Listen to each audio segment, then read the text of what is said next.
Spencer, 1-0 result this afternoon, a cracking result that no doubt you're glad to get under your belt in view of what's been going on in the last couple of weeks or so. Yeah, I think when you take into consideration all that we've been through as a club and importantly as the team in the dressing room, I think it's an outstanding result. Having only played, I think, one friendly in 4 weeks against a side that's very, very strong, quality squad. And I think we just about deserved it. And delighted with the crowd, and with only 36 hours to promote it, it's a very good day for the club, and hopefully we can then carry on and move forward. I mean, there were times out there it showed that the team were a bit ring rusty. Absolutely.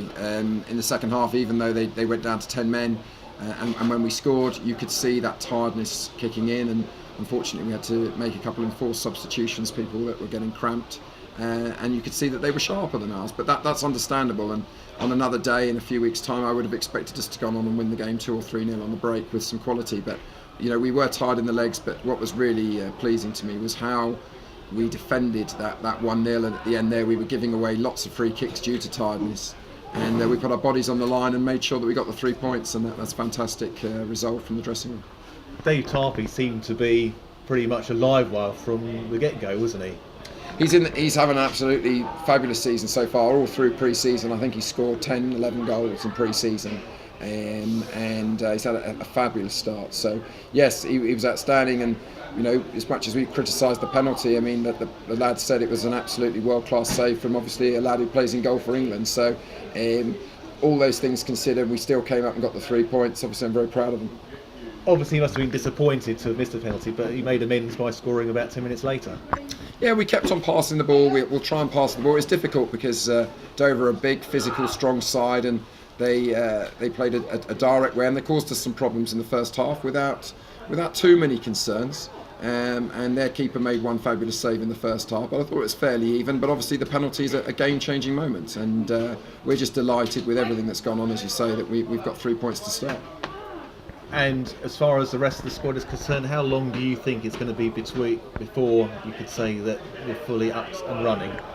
It's a good couple of weeks, isn't it? I mean, we're going to be playing 2 games a week. We're having Waterlooville on Wednesday, and then Sutton here on Saturday, and Boreham Wood the following Tuesday. Sutton away on Saturday, and Boreham Wood on the Tuesday at home. So it's a couple of weeks. We've got Inns suspended, we've got Jones suspended, back available on Wednesday, and we've got some injuries. So it's going to take a few weeks to bed down, and it was important that we try and get some points on the board early, particularly obviously sitting at the bottom of the table having not played. So it's a few weeks to bed down, and if we can pick up some points, I think we've shown this league is quite open. There's some very strong sides with big budgets, and we're here again to try and upset the odds. I appreciate it's early days yet, but in view of what you've seen so far out on the pitch today and previously with other teams, what are you thinking of your chances? Well, we're just interested in survival at the moment. That's an easy cliche, but one game at a time. I do think we've improved the squad this summer. We're going to have to be very, very careful on our budget. We intend to be, and we will see what we manage to bring in now that hopefully sponsors will get back behind us. But we're going to be extremely careful and prudent with the budget, and we'll see where the season takes us. Obviously, first game, 3 points, fantastic.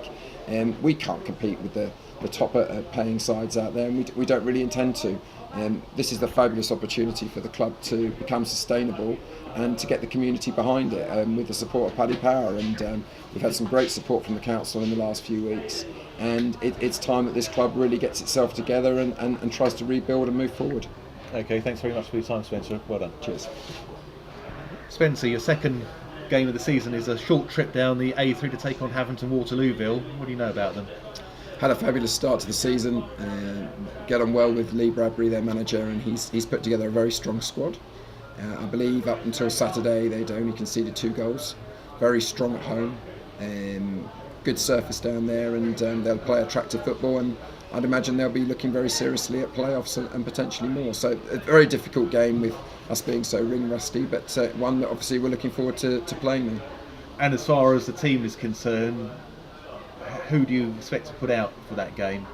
Well, obviously we had a really tough bruising battle on Saturday when we went at home to Dover, so we'll have to see who's fit and available. We do have some injuries and suspensions to deal with, and we're running a small squad. Obviously we've got until Wednesday to to make sure that we can get the best side out there. But it's early days for us, the first away game. We'll just look forward to it and prepare the best we can. You got 2 people out through suspension. When do they come back into the firing line? Rhys Jones is actually available for the Havant game. Alan Inns will be available for the game against Boreham Wood a week on Tuesday. And in the past, has the Havant Waterlooville ground been good to you? Yeah, we had a very good away performance there last year, 1-1-0 with Rhys Connolly scoring. We know quite a lot about Havant. They've watched us and they've got our old favourite Nick Ciardini there, so I'm sure he'll be playing. So I'm sure it'll be a decent game. They're two decent sides. We are ring rusty. We know we're doing catch up, but I never put anything against this dressing room. We've managed to bring together a really good group of players that will play good football and will only get better over these next weeks as we settle down. And do you feel there's a resilience in the dressing room in view of everything that's happened? In a way, they just want to play football. I just want to play football. We want to win football matches. We want to entertain the crowd. We want to score goals. I know it sounds such an obvious thing. It's been obviously very disappointing and frustrating these last couple of weeks. But now we're off and running. It's important that we focus on each individual game. History is done now. It's a chance to move forward. I was delighted with their resolve, however tired they were, that we managed to hold on and get the 3 points instead against a very strong Dover side last time out. So, we know we're going to have to play well. It's a very tough league, and if you don't play well, you get beat. So, we know there's a very long way to go, very early days for us, but as I said, we're just looking forward to our first away game. Okay, Spencer, thanks for your time. Cheers. Cheers, my friend.